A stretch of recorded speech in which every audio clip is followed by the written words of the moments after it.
तर बोटावर मार्कर पेनने शाई लावली होती असं साईनाथ दुर्गे यांनी म्हटलेलं आहे।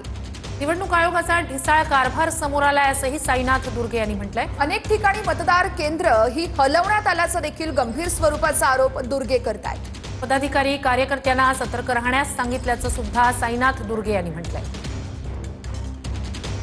हा सगळा धक्कादायक प्रकार आहे। मी जेव्हा सकाळी 8:30च्या सुमारास मतदान केलं आणि त्याच्यानंतर मी सहज डेटॉलने हात धुतला तेव्हा तुम्ही पाहत असाल की माझी बोटावरची जी शाई होती ती संपूर्णपणे पुसली गेली होती। मुळात हा मार्कर पेननी केली गेलेली ही निशाणी होती। मला असं वाटतं हा पुन्हा एकदा निवडणूक आयोगाच्या विभागाचा हा ढिसाळ कारभार हा आपल्यासमोर जनतेसमोर आलेला आहे।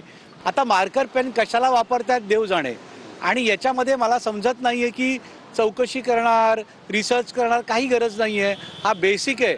कुठलाही एसिटोनचा वापर नाही किंवा नेलपेंट रिमूव्हरचा वापर केलेला नाही। साधा डेटॉलच्या साबणाने हात धुतल्यानंतर ही शाई पुसली जात आहे। मला असं वाटतं म्हणून आम्ही सर्व शिवसैनिकांना, शिवसेना उद्धव बाळासाहेब ठाकरे पक्षाच्या सैनिकांना, महाराष्ट्र नवनिर्माण सैनिकांना तसेच राष्ट्रवादी काँग्रेस शरदचंद्रजी पवार यांच्या कार्यकर्त्यांना आम्ही आवाहन केलं आहे की आपण सर्वांनी सतर्क राहा।